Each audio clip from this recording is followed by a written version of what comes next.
Hello there, kia ora, and welcome to this week's news. David Seymour, seen here being the kind of person who keeps getting out new glasses every time they want a drink, not drinking them, letting them pile up and then refusing to put them in the dishwasher, sat smugly in Parliament as his Treaty Principles Bill was read for the first time, sparking fierce debate from the opposition, which saw Willie Jackson evicted and Hana Rafferty Maipi Clark named, after an enormous rendition of the haka commentator, which led to Speaker Jerry Brownlee ordering the gallery to be emptied. Coalition partners speaking to the bill did so in tones of quiet resignation, while also completely missing the point and trying to justify other changes that they've made, which have stripped Māori voices in decision-making processes and undone work which was designed to help create equitable outcomes for Māori. They seemed somewhat confused that people are concerned that they're going to change their mind and end up voting for the bill, and couldn't work out why anyone might think that. The event itself has led to a global viral moment for Te Pāti Māori MP Maipi Clark after her symbolic tearing up of Seymour's bill and subsequent haka. News outlets from all over the world have used it, and social media sites have seen it go viral, with the vast majority of them pointing out that this was in response to a bill seen to diminish Indigenous rights. From APEC in Chile, Christopher Luxon, seen here realising a 22-year-old Wahine Māori has knocked him off his perch as the king of social media, said,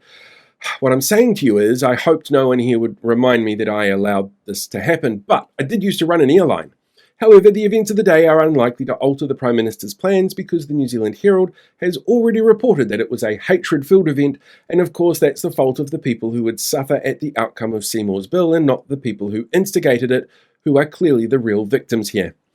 It was revealed on Saturday that Transport Minister Simeon Brown, seen here learning that cyclists and public transport users are also taxpayers, was made aware in Cabinet that changes to increase speed limits would lead to more deaths on the roads, and that his claims that speed increases would improve productivity were not backed up with any evidence.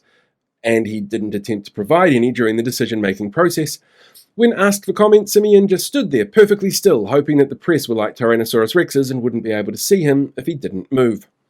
The government this week announced new measures to stem issues with MSD numbers. To stop the increase in unemployment numbers, they've created the perfect conditions for a brain drain, which Stats NZ this week confirmed is going incredibly well, with latest immigration numbers continuing a trend of net migration loss from New Zealand as more of us pack up and leave the country, limiting the number of people here to collect benefits. On top of that, Louise Upston, seen here realising she's had way too much coffee, and the bathroom is ages away and the line is really long, has now cancelled weekly reporting on benefit numbers from MSD, because as we all know, if you can't see a problem, it doesn't exist.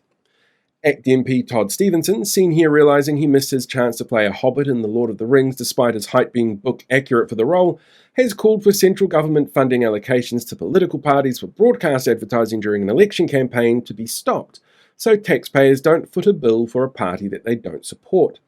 While the ACT Party raised over $4 million in election donations for last year's campaign, which was half of the total that the left bloc of parties in Parliament raised, Stevenson was told by mega donors like Graham Hart, David Richwhite and Sir Russell Coote, who all donated to ACT's campaign to give the 8% party disproportionate power in the coalition government, that an even playing field was unfair for voters. Te Whatu Ora Health NZ Commissioner Lester Levy, seen here giving his best Bob De Niro impersonation, this week stepped in to personally save our health sector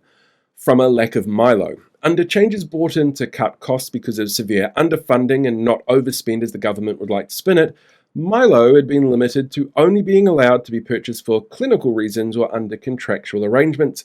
Levy personally stepped in over the decision, showing that he will get directly involved in sector decisions when it's really important. After all, this is Milo, a national institution, and far more important than things like nurses, and doctors, and medications, and primary health service providers, and midwives, and care facilities, and their staff, and ambulance drivers, and ambulances, and hospital builds, and blood donation collections. NZME this week announced plans to shut down 14 local news publications from all over the country. These include the Hauraki Coromandel Post, Napier Courier, the Bush Telegraph, and the 100-year-old Te Awamutu Courier, which I used to be a paperboy for. The closure has been blamed on unprofitable market forces, causing a decline in advertising and not on their apparent inability to recognise white text on a white background as impossible to read.